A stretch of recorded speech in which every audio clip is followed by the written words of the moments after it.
मदद। रमाकांत जी घर की पार्किंग से कार निकाल रहे थे। तभी केशव की मम्मी श्वेता ने जल्दी से कहा, केशव चलो जल्दी से कार में बैठो, बेटा धूप बहुत तेज है। केशव बोला, ठीक है मम्मी, मुझे तो आपसे भी ज़्यादा जल्दी है, पापा को तो कभी कभी टाइम मिलता है कहीं घुमाने का। तीनों कार में बैठकर घूमने के लिए चल देते हैं। कार्यक्रम पहले से तय था, पहले वाटर पार्क जाएंगे, फिर बाहर अच्छे से रेस्टोरेंट में खाना खाएंगे, उसके बाद शाम को मूवी देखेंगे। तीनों वाटर पार्क पहुंच जाते हैं। टिकट ऑनलाइन बुक थे, इसलिए ज़्यादा परेशानी नहीं हुई। उसके बाद कपड़े चेंज करके पानी में उतर गए। कई तरह की राइड केशव और पापा ने की। श्वेता को डर लगता था, इसलिए वे दूर से ही आनंद ले रही थी।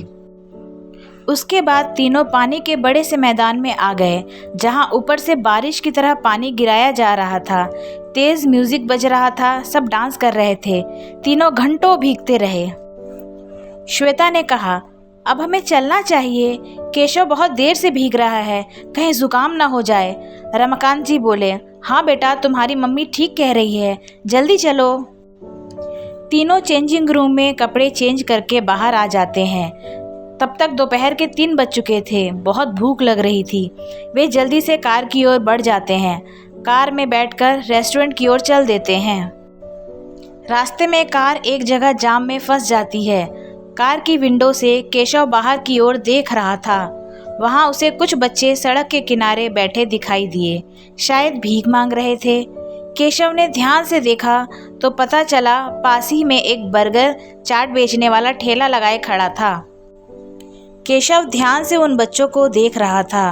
उसने देखा एक उसकी ही उम्र का बच्चा, जिसकी गोद में एक छोटी सी बच्ची थी। वह बार बार उस बच्ची को अपने साथ बैठे बच्चे की गोद में देकर उस ठेली वाले के पास जाकर खड़ा हो जाता और चाट खा रहे लोगों से पैसे मांगने लगता, लेकिन सब उसे भगा देते थे।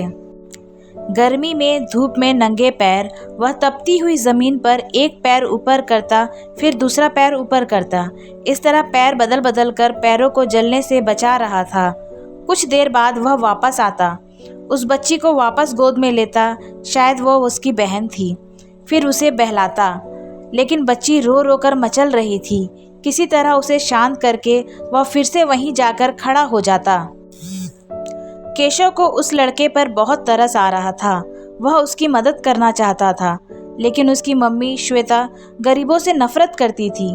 पापा बहुत समझदार थे, वह बहुत दयालु भी थे, लेकिन मम्मी किसी को 1 रुपया भीख में नहीं देती थी। केशव ने गियर पर हाथ रखे पापा के हाथ पर हाथ रख उन्हें इशारा किया। रमाकांत जी भी बाहर देखने लगे। कुछ ही देर में उन्हें सब समझ आ गया। तभी उन्हें एक उपाय सूझा। रमाकांत जी बोले, भाई श्वेता, लगता है रेस्टोरेंट तक पहुँचते पहुँचते तो खाना भी ख़त्म हो जाएगा और हम भूखे रह जाएंगे। ऐसा करते हैं, यही ठेले पर कुछ खा लेते हैं। श्वेता बोली, आप भी कमाल करते हो, ये लोग कितने गंदे होते हैं, इनके हाथ का खाना कैसे खा सकते हैं। कुछ देर की बात है, अभी जाम खुल जाएगा। केशव बोला, मम्मी कुछ नहीं होता, ये लोग भी अच्छे होते हैं। ऐसे तो मैं इतने बड़े स्कूल में पढ़ता हूँ, उसकी कैंटीन में कई बार खाने में कॉकरोच निकल चुका है। श्वेता बोली, अच्छा पहले क्यों नहीं बताया, मैं कल ही प्रिंसिपल से इसकी शिकायत करती हूँ। रमाकांत जी बोले, चलो ना थोड़ा सा खा लेते हैं, मैं गाड़ी साइड में लगाता हूँ। श्वेता के जवाब के इंतज़ार किए बगैर उन्होंने गाड़ी साइड में लगा दी और तीनों चाट खाने पहुँच गए। चाट वाले को बनाने के लिए बोल दिया। तभी वह लड़का फिर से उनके पास आ गया। केशव बोला, तुम्हारा क्या नाम है, क्या चाहिए तुमको? छोटू बोला, भैया नाम तो मेरा राजा है, पर सब छोटू कहकर बुलाते हैं। मैं और मेरी बहन, वो जो उसके पास है, दोनों भूखे हैं। श्वेता बोली, केशव मैंने मना किया है ना, ऐसे लोगों से बात मत किया करो। रमाकांत जी बोले, ओहो श्वेता, बच्चा है, तुम भी कमाल करती हो।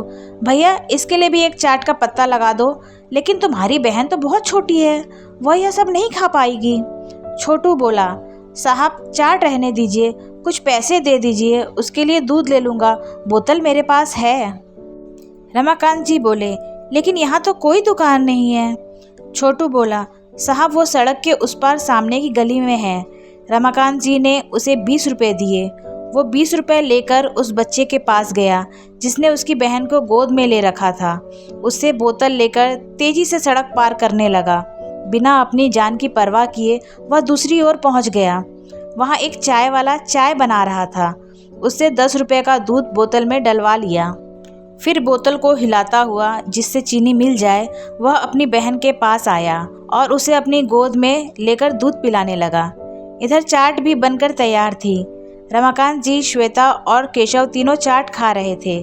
फिर रमाकांत जी ने चाट वाले से एक पत्ता और बनवा लिया। अपनी चाट खत्म करके वो पत्ता लेकर छोटू के पास पहुंच गए। केशव ने कहा, भाई अपनी बहन को इसे दे दो और तुम चाट खा लो, तुम भी तो भूखे होगे। छोटू ने अपने साथ वाले लड़के से कहा। छोटू बोला, चल आधा तू खा ले। भैया मेरी बहन को संभालने के चक्कर में ये भी भीख नहीं मांग पाया, आधा ये खा लेगा और आधा मैं।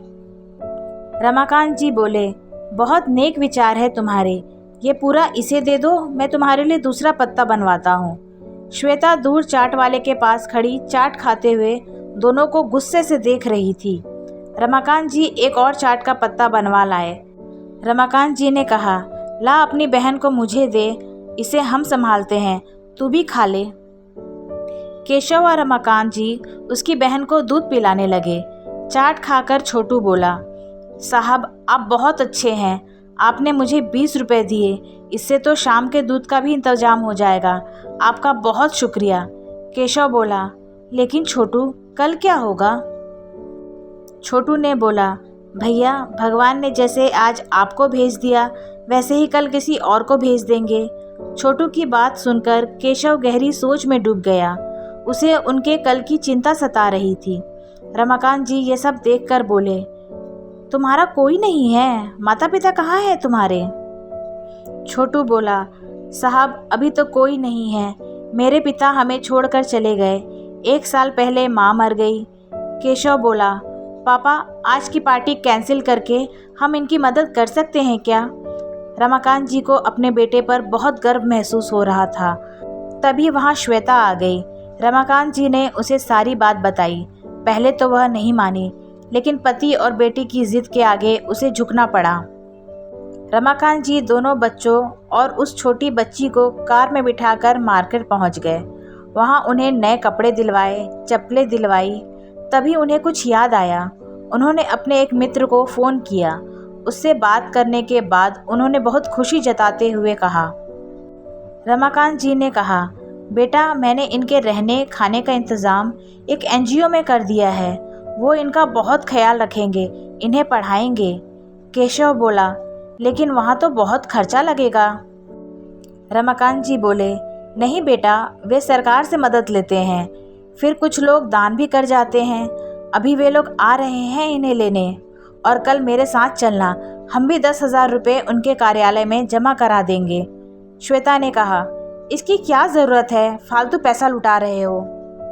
रमाकांत जी बोले, तुम नहीं समझोगी, अगर मेरा बेटा बस पार्टी में जाता, वहाँ की सीख अपनाता, तो बड़े होकर ये भी बस पार्टी ही करता।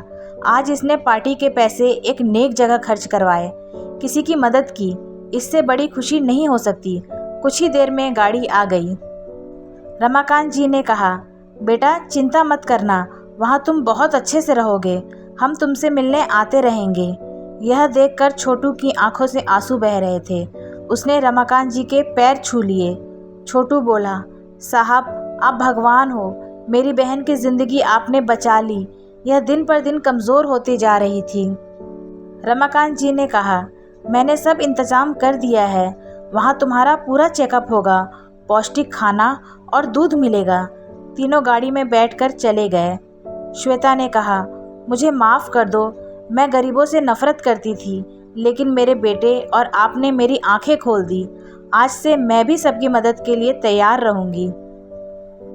रमाकांत जी ने कहा, ये तो बहुत खुशी की बात है, चलो अब खाना तो हो गया, क्यों ना आइसक्रीम खाई जाए।